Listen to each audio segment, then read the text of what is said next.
नमस्कार दोस्तों। आज हम आपको एक ऐसी कहानी सुनाने जा रहे हैं जो हमें जीवन के असली अर्थ और सुख की परिभाषा को समझाने में मदद करेगी। ये कहानी एक राजा और उसके दो बेटों की है जिनका जीवन भोग विलास से भरा हुआ था। इस कहानी में हम देखेंगे कैसे एक सन्यासी के उपदेश ने उनके जीवन को बदल दिया और कैसे उनके पुनर्जन्म में उन्हें अपने कर्मों का फल मिला। ये कहानी हमें सिखाती है कि असली सुख भौतिक वस्त्रों में नहीं बल्कि आत्मा की शांति और अच्छे कर्मों में है। तो चलिए शुरू करते हैं इस प्रेरणादायक कहानी को। बहुत समय पहले की बात है। एक विशाल और समृद्ध राज्य में एक राजा रहता था। उस राजा का नाम विक्रम सिंह था, जो भोगवादी और विलासी था। उसकी प्रजा उसे आदर करती थी, परंतु उसका सारा ध्यान सिर्फ सुख सुविधाओं और भोग विलास में लगा रहता था। राजा विक्रम सिंह के दो बेटे थे, राजकुमार अर्जुन और राजकुमार विक्रम। राजा ने अपने दोनों बेटों को भी अपने ही मार्ग पर चलना सिखाया, जिससे वे भी भोगवादी बन गए।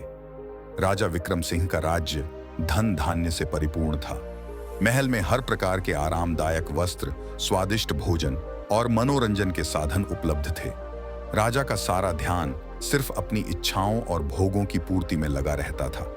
उसने अपने दोनों पुत्रों को भी यही सिखाया कि जीवन का उद्देश्य सिर्फ आनंद और विलासिता है।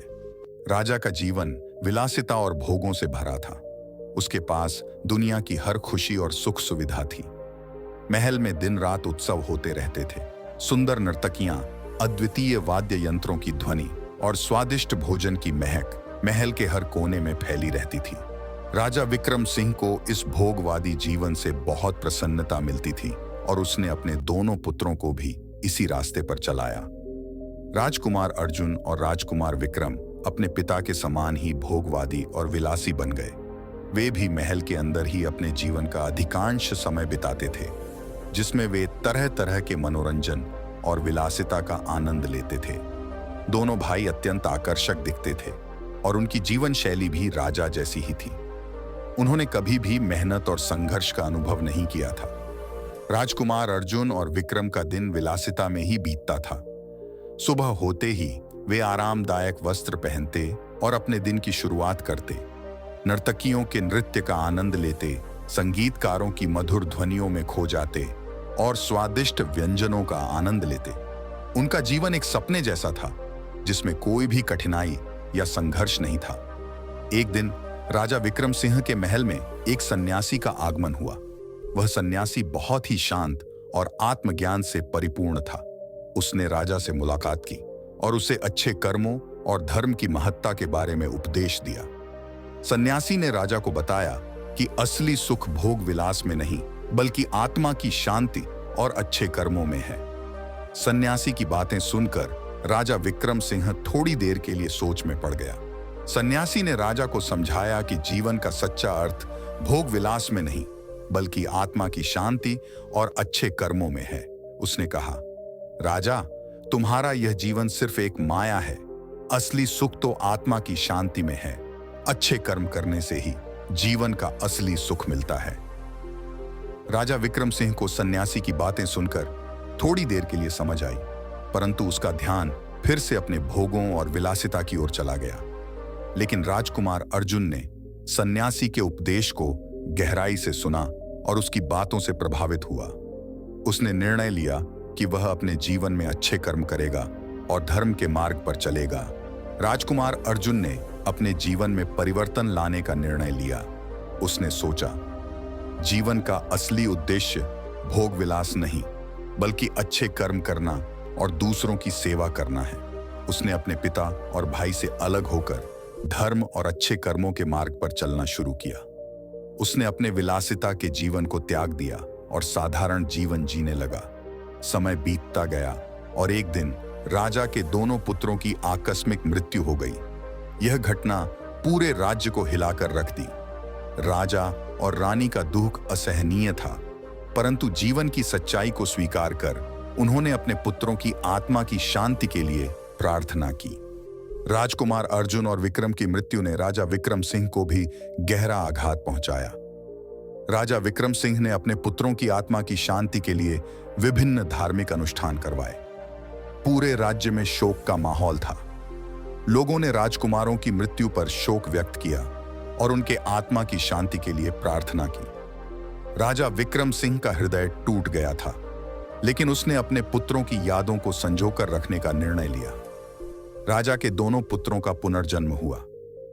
एक ने भिक्षा मांगने वाले बाबा का जीवन धारण किया और दूसरे ने एक ही गांव में नौका चलाने वाले का। भिक्षा मांगने वाला बाबा दिन भर गांव-गांव जाकर भिक्षा मांगता था और नौका चलाने वाला अपने दैनिक जीवन में व्यस्त रहता था। भिक्षा मांगने वाला बाबा हर दिन गांव-गांव जाकर भिक्षा मांगता था। उसने सोचा कि अगर वह 10 गांव में भिक्षा मांगेगा तो उसे अधिक अनाज और धन मिलेगा। उसने अपनी योजना बनाई और 10 गांव में भिक्षा मांगी, परंतु उसे वही मात्रा मिली जितनी एक गांव से मिलती थी। उसे यह समझ आया कि भिक्षा मांगने का कोई निश्चित नियम नहीं होता और जो मिलता है वही पर्याप्त होता है। दूसरी ओर नौका चलाने वाले को एक दिन उसके हाथ कुछ चमकते पत्थर लगे। उसे इन पत्थरों की असली कीमत का अंदाजा नहीं था। उसने उन पत्थरों को एक एक कर नदी में फेंक दिया। केवल एक पत्थर अपने बेटे को खेलने के लिए दे दिया। नौका चलाने वाला अपनी मेहनत और ईमानदारी से अपने परिवार का पालन पोषण करता था। एक दिन उसे नदी के किनारे कुछ चमकते हुए पत्थर मिले। उसने उन पत्थरों की असली कीमत का अंदाजा नहीं लगाया और उन्हें नदी में फेंक दिया। केवल एक पत्थर उसने अपने बेटे को खेलने के लिए दे दिया। नौका चलाने वाले का बेटा एक दिन उस पत्थर को लेकर गांव के दूसरे बच्चों के साथ खेल रहा था। तभी गांव में एक व्यापारी आया जिसने उस पत्थर को देखा और उसकी असली कीमत पहचान ली। व्यापारी ने नौका चलाने वाले से वह पत्थर खरीदने की पेशकश की और उसे बहुत सारा धन दिया। इस प्रकार नौका चलाने वाले और उसके परिवार का जीवन बदल गया और उन्हें अपनी मेहनत का फल मिला। इस कहानी से हमें यह सीख मिलती है कि जीवन में असली सुख भौतिक वस्त्रों में नहीं, बल्कि आत्मा की शांति और अच्छे कर्मों में है। हमें अपने जीवन में अच्छे कर्म करने चाहिए और दूसरों की सेवा करनी चाहिए, तभी हमें सच्चा सुख और शांति प्राप्त होगी। कर्म और उसके फल का सिद्धांत हमारे भारतीय दर्शन और संस्कृति का एक महत्वपूर्ण हिस्सा है। इस सिद्धांत का मूल सार यह है कि हमारे द्वारा किए गए कर्मों का प्रभाव हमारी जिंदगी में किसी न किसी रूप में अवश्य ही प्रकट होता है। यह एक सार्वभौमिक सत्य है जिसे विभिन्न धर्मों और संस्कृतियों में अलग अलग रूपों में मान्यता प्राप्त है। इस लेख में हम इस सिद्धांत का गहन विश्लेषण करेंगे और समझेंगे कि कैसे हमारे कर्म हमारे जीवन को प्रभावित करते हैं। कर्म का शाब्दिक अर्थ है क्रिया या कार्य। हिंदू धर्म, बौद्ध धर्म और जैन धर्म में कर्म का सिद्धांत महत्वपूर्ण स्थान रखता है। यह मान्यता है कि हर व्यक्ति अपने कर्मों के माध्यम से अपने भाग्य का निर्माण करता है। जैसा कर्म वैसा फल। यह विचार न केवल धार्मिक दृष्टिकोण से बल्कि वैज्ञानिक दृष्टिकोण से भी महत्वपूर्ण है। कर्म और भाग्य का गहरा संबंध है। यह माना जाता है कि हमारे वर्तमान जीवन की परिस्थितियां हमारे पूर्व जन्म के कर्मों का परिणाम है। इसी प्रकार हमारे वर्तमान जीवन के कर्म हमारे भविष्य के जीवन को प्रभावित करेंगे। यह एक निरंतर चक्र है जो चलता रहता है। ध्यान दें कि यह दृष्टिकोण न केवल हिंदू धर्म में बल्कि बौद्ध और जैन धर्म में भी मिलता है। बौद्ध धर्म में इसे कर्मा कहा जाता है, जबकि जैन धर्म में इसे कर्म सिद्धांत के रूप में जाना जाता है। कर्म को 2 मुख्य श्रेणियों में विभाजित किया जा सकता है, सकारात्मक कर्म और नकारात्मक कर्म। सकारात्मक कर्म वे हैं जो दूसरों की भलाई के लिए किए जाते हैं और जिनसे किसी को कोई हानि नहीं होती। नकारात्मक कर्म वे हैं जो स्वार्थ या बुरी नीयत से किए जाते हैं और जिनसे दूसरों को हानि पहुंचती है। कर्म का सिद्धांत हमें आत्म सुधार की प्रेरणा देता है। यह हमें सिखाता है कि हम अपने कर्मों को सुधार कर अपने जीवन को बेहतर बना सकते हैं। यदि हम अपने कर्मों में सुधार करते हैं तो हमारे जीवन की गुणवत्ता भी सुधरेगी। यह आत्म सुधार का एक निरंतर प्रक्रिया है जो हमें जीवन में संतुलन और शांति की ओर ले जाती है। हमारे दैनिक जीवन में कर्म का सिद्धांत कैसे लागू होता है, इसे समझना महत्वपूर्ण है। हमारे रोजमर्रा के कार्य जैसे कि काम पर जाना, परिवार के साथ समय बिताना, दूसरों के साथ व्यवहार करना, सभी कर्म के सिद्धांत के अंतर्गत आते हैं। यदि हम अपने दैनिक कार्यों को सकारात्मक दृष्टिकोण और ईमानदारी के साथ करते हैं तो हमें जीवन में सुख और संतोष मिलेगा। उदाहरण के लिए, यदि आप अपने कार्यस्थल पर ईमानदारी और मेहनत से काम करते हैं तो आपको पदोन्नति और सम्मान मिलेगा। इसके विपरीत, यदि आप धोखा देते हैं या काम में कोताही करते हैं तो आपको नकारात्मक परिणाम भुगतने पड़ सकते हैं। धर्म का भी कर्म के साथ गहरा संबंध है। विभिन्न धर्मों में कर्म को अलग अलग दृष्टिकोण से देखा जाता है, लेकिन सभी में इसका महत्व समान है। हिंदू धर्म में भगवद गीता में श्री कृष्ण ने अर्जुन को कर्म का महत्व समझाया है। बौद्ध धर्म में भगवान बुद्ध ने कर्म को जीवन के 4 आर्य सत्यों में से एक के रूप में वर्णित किया है। जैन धर्म में महावीर ने भी कर्म के महत्व पर जोर दिया है।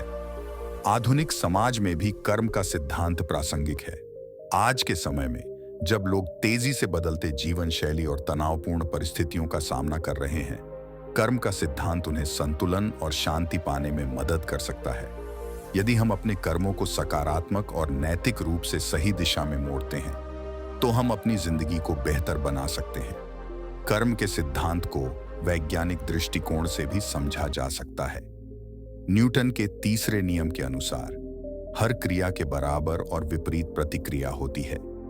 यह नियम कर्म के सिद्धांत से मेल खाता है। हमारे द्वारा किए गए कर्मों का प्रभाव हमारे जीवन पर अवश्य पड़ता है, चाहे वह सकारात्मक हो या नकारात्मक। जैसा कर्म करोगे वैसा फल मिलेगा। एक गहन और सार्वभौमिक सिद्धांत है जो हमारे जीवन के हर पहलू को प्रभावित करता है। यह हमें सिखाता है कि हमारे कर्मों का प्रभाव हमारे जीवन पर होता है और हमें हमेशा अच्छे और सच्चे कर्म करने चाहिए। यदि हम इस सिद्धांत को अपने जीवन में अपनाते हैं तो हम न केवल अपने जीवन को बेहतर बना सकते हैं बल्कि समाज में भी सकारात्मक परिवर्तन ला सकते हैं। अतः हमें हमेशा यह ध्यान रखना चाहिए कि हमारे द्वारा किए गए हर कर्म का प्रभाव हमारे जीवन पर अवश्य पड़ेगा। इसलिए हमें अपने कर्मों को सोच समझकर और ईमानदारी से करना चाहिए। यही सच्चे सुख और सफलता का मार्ग है। इस गहन विश्लेषण से हमें यह समझ में आता है कि कर्म और उसके फल का सिद्धांत न केवल धार्मिक दृष्टिकोण से बल्कि नैतिक और वैज्ञानिक दृष्टिकोण से भी महत्वपूर्ण है। हमें अपने जीवन में इस सिद्धांत को अपनाकर अपने और समाज के भले के लिए काम करना चाहिए।